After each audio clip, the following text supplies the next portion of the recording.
서울 동작동에 위치한 국립서울현충원에는 우리나라를 위해 목숨을 바친 애국지사와 국가유공자 5만 4천 명의 묘역이 조성되어 있습니다.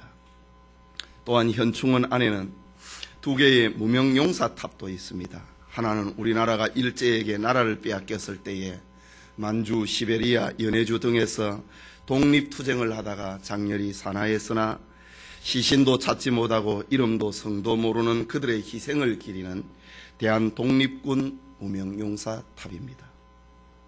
그리고 또 하나는 6.25 전쟁 때 나라가 풍전등화의 위기에 처하자 어린 학생들이 공부하던 책을 덮고 전선에 뛰어들어 북한 공산군과 싸우다가 전사한 자들의 희생을 기리는 학도 의영군 무명용사탑입니다. 그리고 현충원 영년 승천상 지하에는 6.25 전쟁 때 전사에서 시신을 찾았으나 누구의 시신인지 분간할 수 없는 국군 무명용사 7천여 명의 납골당이 안치되어 있고 전사 사실은 확인이 되었으나 시신을 찾지 못한 10만 4천 명의 계급과 이름이 벽에 새겨져 있습니다. 나라가 전란의 위기에 빠졌을 때에 영웅처럼 이름을 나뉘는 사람도 있지만은 이름도 성도 모르게 목숨을 바친 애국지사들은 수없이 많습니다. 무명용사에 숭고한 그 희생을 달리 감사할 길이 없어 무명용사탑으로 표현을 하는 것입니다. 나라를 위한 무명용사뿐만 아니고 기독교회사에는 우리들이 알 수 없고 오직 하나님만이 아시는 수많은 성도들이 하나님을 충성스럽게 섬겼습니다. 오늘 우리가 살펴볼 알페오의 아들 야고보는 어쩌면 이름도 없고 빛도 없이 주님을 위해 충성을 바친 수많은 성도들을 대표하는 사람이 아닌가 생각이 됩니다. 저는 예수님의 12 제자 설교를 하면서 제자들의 명단 가운데 9번째로 등장을 하고 있는 알페오의 아들에 대해서 어떻게 설교할까 고민할 수밖에 없었습니다. 이유는 그에 대한 자료가 너무 빈약하기 때문입니다. 그렇다고 간략하게 이름만 언급을 하고 지나가자니 그의 삶을 너무 약화시키는 것만 같고 지나치게 많은 표현을 하자니 설교가 아닌 소설이 되어버리고 말기 때문입니다. 그래서 알페오의 아들 야고보를 생각을 하면 교회사에 등장한 수많은 무명 성도들을 생각나게 하는 것입니다. 이 시간 12 제자 그 9번째로 알페오의 아들 야고보라는 제목으로 하나님의 말씀 받기 원합니다. 첫째로 알페오의 아들 야고보의 배경입니다. 성경에는 같은 이름을 가진 사람들이 종종 등장하기 때문에 우리가 성경을 읽다가 혼란을 일으키기도 합니다. 그 중에 야고보라고 하는 이름이 그렇습니다. 성경에 나타난 야고보가 여럿이 있는데 그 대표적으로 세 사람을 꼽는다면 지난번에 살펴보았던 세베대의 아들 야고보입니다. 그는 요한의 형이자 예수님의 으뜸 제자인 베드로, 요한, 야고보 가운데 한 사람입니다. 하지만 그는 헤롯 왕에 의해서 제자들 가운데 최초로 순교를 당한 제자가 됩니다. 두 번째 야고보는 예수님의 동생 야고보입니다. 사도행전 15장을 보면은 바울과 바나바가 1차 선교 여행을 다녀오고 난 다음에 예루살렘 교회에서 선교 결과를 보고를 합니다. 그리고 선교 현장에서 만난 어려운 문제를 해결하기 위하여 예루살렘 교회의 지도자들에게 자문을 구하는 장면이 사도행전 15장에 나타납니다. 그것은 유대인들의 삶의 방식인 율법을 처음 예수 믿는 이방인들에게 어떻게 적용할 것인가에 대한 문제였습니다. 예루살렘 교회는 이 문제를 해결하기 위해서 제1차 예루살렘 총회를 열게 됩니다. 율법의 적용 문제로 예루살렘 교회의 사도들을 비롯한 교회의 여러 지도자들은 이 문제를 놓고 많은 의견을 나누게 됩니다.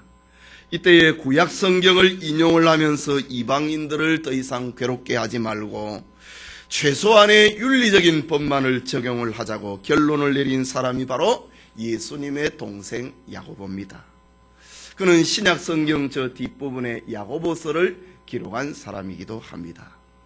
사실 예수님의 동생 야고보는 예수님이 육체로 이 세상에 계실 때에 예수님을 그리스도로 인정하지 아니했습니다. 그러다가 예수님께서 십자가의 죽으심과 부활을 목격하고 난 다음에 회개하고 예루살렘 교회의 든든한 중심 지도자가 되는 것입니다. 이 야고보를 두고 로마 가톨릭에서는 예수님의 진짜 동생이 아니고 사촌 동생이라고 표현을 하기도 합니다. 이유는 마리아를 신격화하기 위해서입니다. 마리아는 예수님만 낳고 다른 자식을 낳지 않은 평생 동정녀로 살았다고 합니다. 그러나 성경은 동정녀 마리아가 성령으로 잉태한 예수님을 출산하고 난 다음에 요셉과의 부부관계를 통해서 여러 자식을 낳았다고 성경 여러 곳에서 분명하게 밝히고 있습니다. 마리아는 신성을 가진 사람이 아니고 우리와 똑같은 사람이라고 가르치는 것이 성경의 주장입니다. 그리고 세 번째 야고보가 있는데, 야고보라고 하는 이름을 가진 사람이 당시에 많았기 때문에 그 혼돈을 피하기 위해서 알페오의 아들 야고보 혹은 작은 야고보라고 소개를 합니다. 알페오의 아들 야고보를 작은 야고보라고 부르는 이유는 예수님의 12 제자 가운데 가장 나이가 어렸거나 큰 야고보보다 나이가 어렸거나 또 키가 작았기 때문에 이런 별명이 붙여졌을 것이다 라는 것이 대부분의 성경학자들의 견해입니다. 오늘 우리가 살펴볼 야고보는 바로 알페오의 아들 야고보 혹은 작은 야고보라고 불리는 사람입니다. 예수님의 12 제자의 명단은 마태, 마가, 누가복음에 기록이 되어 있습니다. 대표적으로 마태복음 10장 2절에서 4절을 보면은 12 사도의 이름은 이러하니 베드로라 하는 시몬을 비롯하여 그의 형제 안드레와 세베대의 아들 야고보와 그 형제 요한, 빌립과 바돌로메, 도마와 세리 마태, 알페오의 아들 야고보와 다데오, 가나안인 시몬과 및 가롯 유다 곧 예수를 판 자라고 했습니다. 마태복음을 비롯한 복음서에는 예수님의 12 제자 명단 가운데 알페오의 아들 야고보를 9번째로 기록을 하고 있습니다. 이 사람이 과연 누구인가라는 것입니다. 우리는 지난 주일에 제자 마태에 대해서 살펴보았습니다. 성경은 레위 마태의 소명기사를 아주 자세하게 기록을 하고 있는데, 특별히 마가복음 2장 14절에는 또 지나가시다가 알페오의 아들 레위가 세관에 앉은 것을 보시고 저에게 이르시되 나를 쫓으라 하시니 일어나 쫓으니라. 레위 마태의 아버지가 알페오였다라고 합니다. 마가는 이렇게 레위 마태를 소개하면서 알페오의 아들 레위였다고 합니다. 이 사실을 통해서 우리는 마태와 야고보가 형제 사이였다고 하는 것을 알게 되는 것입니다. 예수님의 제자 가운데 베드로와 안드레가 형제였습니다. 야고보와 요한이 형제 사이였습니다. 그리고 오늘 본문에 등장하고 있는 알페오의 아들 야고보와 마태가 형제 사이였다고 하는 것입니다. 그렇다면 야고보의 아버지 알페오는 초대교회에 이미 잘 알려진 성도 가운데 한 사람이었음을 알게 됩니다. 또 하나 알페오의 아들 야고보의 가정을 짐작하게 하는 사건이 기록이 성경에 나옵니다. 예수님이 십자가에 못 박히시는 장면을 기록을 하고 있는 마가복음 15장 40절에 보면은 멀리서 바라보는 여자들도 있는데 그 중에 막달라 마리아와 또 작은 야고보와 요새의 어머니 마리아와 또 살로메가 있었으니라고 했습니다. 예수님이 십자가에 못 박히실 때 멀리서 예수님을 바라보는 사람이 있었는데 작은 야고보와 요새의 어머니 마리아가 거기 있었다라고 합니다. 또 마가복음 16장 1절에 예수님이 부활하시고 난 다음에 그 새벽에 부활의 첫 광경을 목격을 하게 되는 몇몇 여인들의 이름을 마가복음 16장 1절에 소개합니다. 안식일이 지나매 막달라 마리아와 야고보의 어머니 마리아, 또 살로메가 가서 예수께 바르기 위하여 향품을 사다 두었다가 라고 합니다. 그렇다면 작은 야고보, 알페오의 아들 야고보의 그 어머니는 주님을 따라 헌신의 삶을 살았던 여인들 중에 한 사람이었다. 한 사람, 마리아라고 하는 이름을 가진 사람이었다라는 것입니다. 알페오의 아들 야고보에 대해 이렇게 이야기를 하고 나면은 그의 행정이나 은행에 대해서는 우리가 더 이상 할 이야기가 없어지고 맙니다. 그렇다면 성경에 기록이 되어 있는 예수님의 제자 가운데 9번째로 등장하는 알페오의 아들 야고보는 우리에게 무엇을 들려주고 있는가라는 것입니다. 그는 이름도 없이 빛도 없이 충성한 제자상을 우리에게 보여주고 있습니다. 우리가 알페오의 아들 야고보, 작은 야고보를 설명하기 힘든 것은 성경에 그가 한 말이 한 구절도 나타나고 있지 않기 때문입니다. 그가 어떤 질문을 했는지, 그가 어떤 사건을 일으켰는지 하는 한 기록이 단 한 군데도 없습니다. 그래서 알페오의 아들 야고보야말로 12 제자의 명단 가운데 이름만 남긴 무명 제자다라고 해야 할 것입니다. 사실 성경의 주역은 오직 예수 그리스도 한 분입니다. 모든 제자들은 그분을 드러내는 조역을 맡은 이들입니다. 이런 관점에서 보면 작은 야고보는 자신을 드러내지 않은 가운데 그리스도만을 드러낸 겸손한 지구상의 모든 성도들을 대표하는 사람이 아닌가 생각이 됩니다. 교회사에는 우리가 알 수 없고 오직 하나님만이 아시는 충성스러운 성도들이 수없이 많습니다. 지금 이 순간에도 이름도 없이 빛도 없이 오대양 6대주 선교지에서 논천과 어천과 산천에서 수고하고 우리가 기억하지 않는 오직 하나님만이 아시는 주님의 종들이 얼마나 많이 있는지 모릅니다. 지금 저 북한의 지하교회에서는 오직 주님만을 소망을 하고 순결한 믿음을 지키는 성도들이 바로 그런 분들입니다.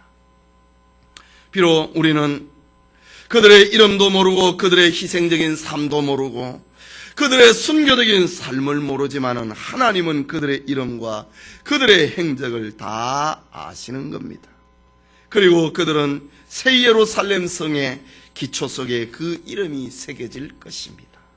요한계시록 2장 17절에 이기는 그에게는 내가 감추었던 만나를 주고 또 흰 돌을 줄 터인데 그 돌 위에 새 이름을 기록한 것이 있나니 받은 자밖에는 그 이름을 알 사람이 없느니라. 하나님과 성도만이 아는, 하나님과 자기만이 아는 그런 숨은 신자들이 수없이 많이 있다. 믿음을 지키고 그리고 이긴 사람에게는 그 새 이름을 저 천국의 12기초석에 기록을 할 것이다 라고 말하고 있습니다. 요한계시록 21장 14절에 보면은 그 성의 성곽은 12기초석이 있고 그 위에 어린 양의 12사도의 12이름이 있더라고 했습니다. 주님은 확실히 12제자의 이름이 천국의 기초석이라고 했습니다. 12제자의 이름이 천국의 기초석에 새겨져 있다고 했습니다. 그렇다면 알페오의 아들 작은 야고보에 대해서 우리가 알지는 못하지만은 하나님만이 아시는 희생, 하나님만이 아시는 섬김, 하나님만 아시는 충성이 있다고 하는 것이 우리에게 알려주고 있습니다. 우리는 예수님이 출생을 할 때에 베들레헴 마구간을 제공을 했던 사람이 누구인지 알지 못합니다. 헤롯 대왕의 살해 위기에 앞에 아기 예수님을 안고 요셉과 마리아가 애굽을 피신을 하였을 때에 그를 도와주었던 사람이 누구인지 우리는 알지 못합니다. 예수님께 보리떡 5개와 물고기 2마리를 드렸던 어린 아이의 이름을 우리는 알 수 없습니다. 예수님께 귀한 물질과 시간과 재능을 들여서 헌신한 여인들의 이름을 우리는 다 알 수 없는 것입니다.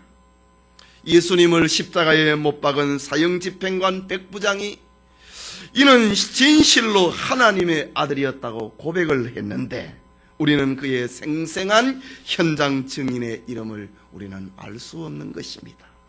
사실 교회사에는 하나님의 일을 위해 많이 수고하고 많이 봉사하고 많이 희생한 사람 중에 하나님만이 아시는 무명 성도들이 훨씬 많다고 하는 것을 우리는 기억해야 됩니다.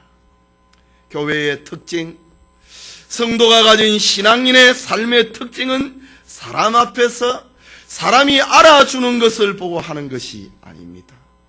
하나님의 은혜에 감격하여서 오른손이 하는 것을 왼손이 모르게 하는 것입니다. 그래서 주신 자와 받은 자만이 아는 것이 바로 기독교 신앙의 특징인 것입니다. 사람은 몰라도 하나님만 아시면 족하기 때문입니다. 요즘 주일 저녁에 아가서 강해를 하는데 지난 주일 밤에는 아가서 2장 1절을 강해를 하면서 성도의 성도된 특징을 나는 사론에 수선하여 골짜기에 백합하다라고 했습니다. 성도의 신앙과 삶은 드넓은 샤론 평원의 하나님의 계획과 섭리에 따라서 삭을 틔우고 향기로운 꽃을 피우다가 시들어 없어지는 들꽃이라고 했습니다. 또 사람의 손길이 닿지 아니하고 사람의 눈길이 닿지 아니하는 골짜기의 백합화, 한 송이 백합화, 이것이 성도의 성도된 특징이라고 했습니다. 그러나 오늘의 교회를 보면은 얼마나 이런 평온의 들꽃과 골짜기의 백합화를 무시를 하는지 모릅니다. 이유는 교회 안에 물량주의와 세속주의가 들어왔기 때문입니다. 오늘의 교회를 평가하는 기준이 무엇입니까? 그것은 얼마나 모이느냐, 헌금이 얼마가 되느냐, 교회당 건물이 몇 평이냐, 전부 숫자로 평가를 합니다. 그것을 가리켜서 물량주의라고 합니다. 어디 그것뿐만입니까? 얼마나 유명하냐, 얼마나 알려져 있느냐, 어떤 유명한 목사가 목회를 하고 어떤 유명한 사람이 장로 집사가 권사인가 하는 유명세입니다. 이것이 바로 세속주의라고 하는 것입니다. 오늘의 교회 안에 사탄이 확보를 해놓은 두 가지 교두보가 바로 숫자 노름을 하는 물량주의고 또 유명세를 따지는 세속주의입니다. 정말 교회의 교회된 본질은, 성도의 성도된 본질은 나는 사론에 수선하여 골짜기에 백합하라고 하는 말입니다. 그러나 이것이 빛을 잃어버리고 맛을 잃어버리고 있는 세대를 살고 있는 것입니다. 프랑스의 유명한 소설가 생떼쥐페리는 순수성을 허락하지 않는 세상에서 끊임없이 방황하고 고뇌했습니다. 그러다가 그는 어린 왕자라고 하는 소설에 자신의 삶을 담아서 소개를 합니다. 그는 2차 세계대전과 자본주의 그리고 근대화를 겪으면서 세속화된 세상을 자기가 바꿀 수는 없지만은 그가 희망하는 삶을 어린 왕자라고 하는 인물을 통해서 나타내고 있습니다. 소행성에서 지구까지 여행을 하면서 어린 왕자가 만나는 사람, 권력을 가진 사람, 허영심으로 가득 차 있는 남자, 술꾼, 장사꾼, 가로등을 켜는 사람, 지리학자 등 온갖 유의 사람들의 모순을 지적을 하고 있습니다.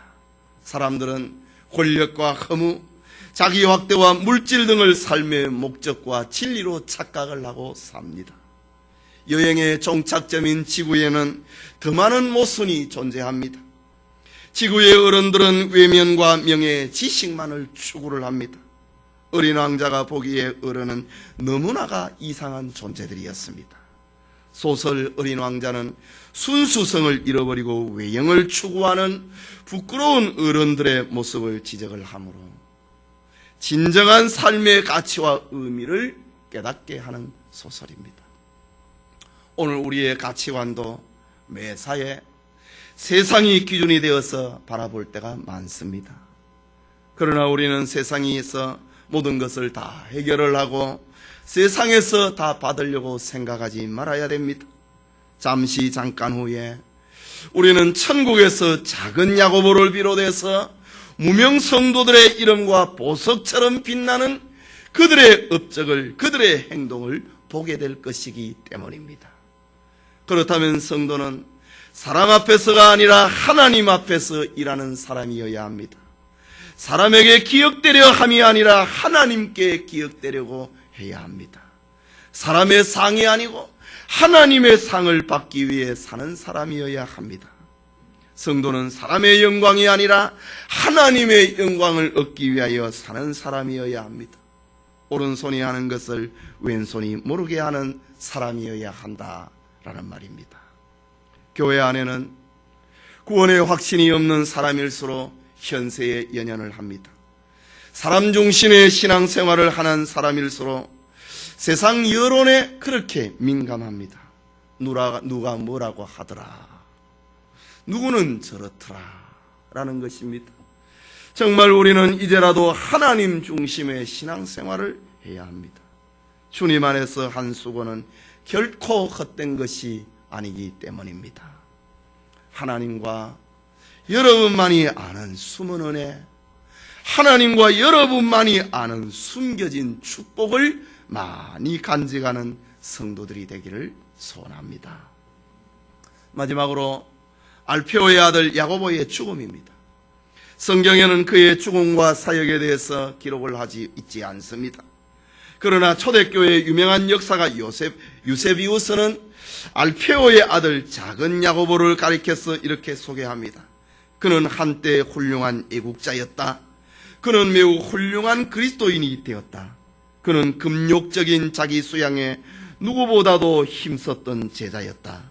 그는 12 제자 중에 가장 많이 기도를 한 사람이었다 라고 역사가 유세비우스는 그렇게 기록합니다. 작은 야고보는 주님을 만난 후에 그 주님이 너무 좋아서 떠들면 주님의 영광이 가릴까봐 조용조용히 평생을 주님 앞에서 숨어서 주님을 섬겼던 아름다운 제자였습니다. 그는 다른 제자들이 떠들며 아우성치고 있었을 때에 말없이 문자 그대로 작은 구석에서 기도했던 제자였습니다. 세베대의 아들 야고보는 예수님이 예루살렘에 입성을 하고 로마군을 몰아내면 자신을 예수님의 우편에 앉게 해달라고 선거운동을 했습니다.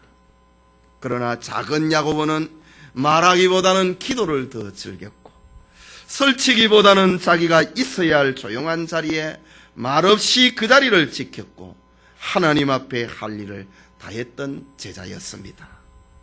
이 작은 야고보에 대해서 유세비우스는 또 말을 합니다. 그는 제일 미남이었다. 예수님의 제자 가운데 제일 예수님을 닮은 제자가 작은 야고보, 알페오의 아들 야고보였다 라고 유세비우스는 그렇게 기록합니다. 그래서 성화를 그린 화가들은 그림을 그릴 때에 이 작은 야고보, 알페오의 아들 야고보를 제자들 중에서 제일 미남으로 그립니다.